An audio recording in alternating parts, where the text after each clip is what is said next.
Les plateformes d'échange, donc ces brokers de la crypto-monnaie, c'est comme les banques. Il y en a qui jouent le jeu sur les frais, qui appliquent exactement les mêmes frais que ceux qu'on voit de leur communication, et d'autres où, en réalité, les utilisateurs payent beaucoup plus de frais qu'ils devraient. Rien que sur notre outil, on voit que nos utilisateurs payent jusqu'à 12 millions d'euros de frais par an. Alors, attention à ce que vous faites.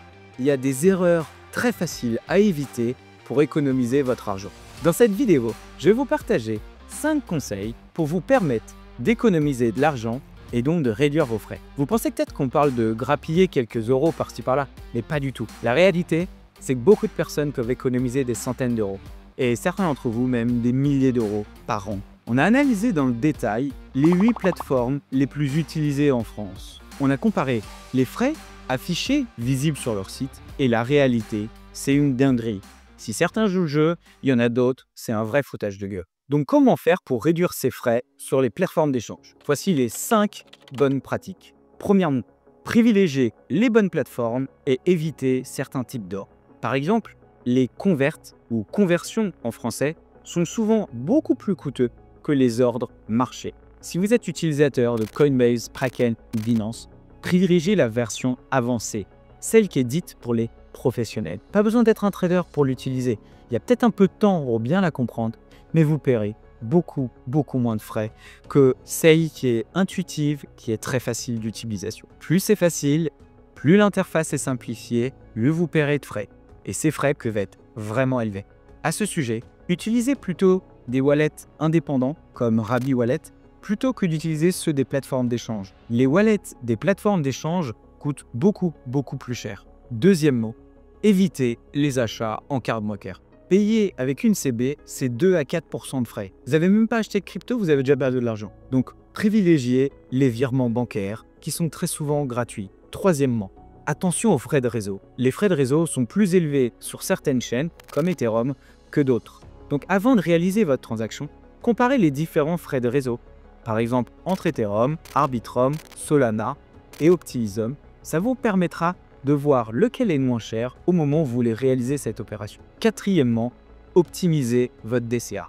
Le DCA pour Dollar Cost Average est un mécanisme qui permet un investissement programmé et récurrent. Une petite astuce, c'est de faire un virement qui couvre plusieurs noms.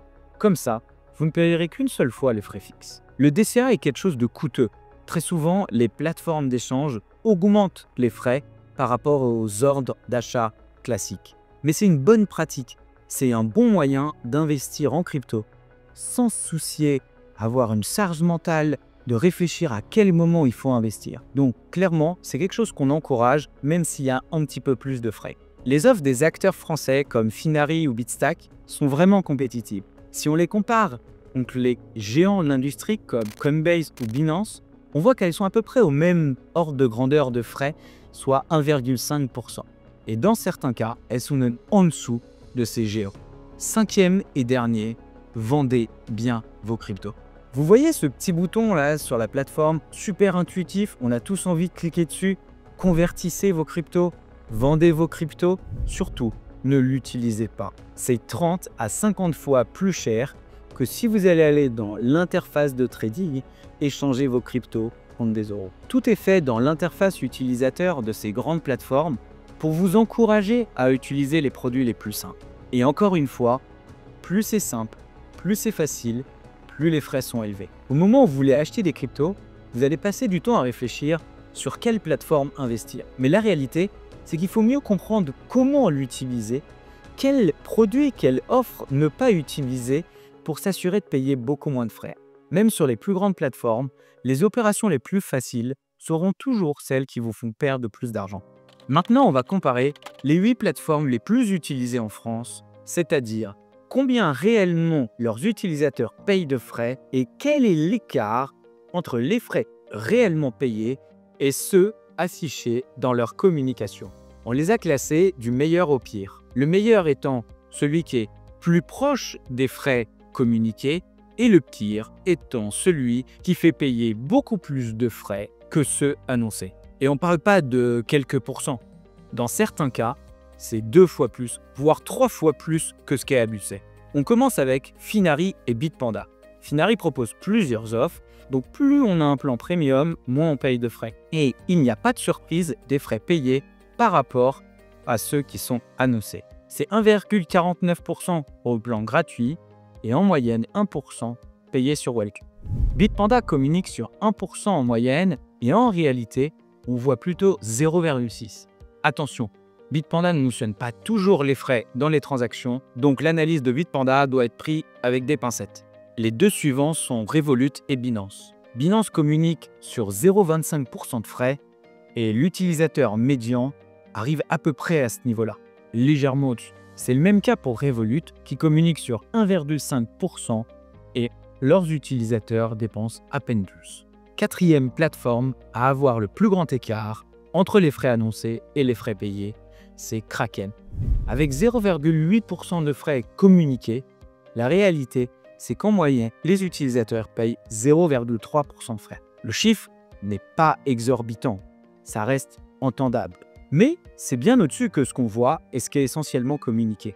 Médaille de bronze, avec plus de 2 fois plus de frais payés que ceux communiqués, c'est Crypto.com.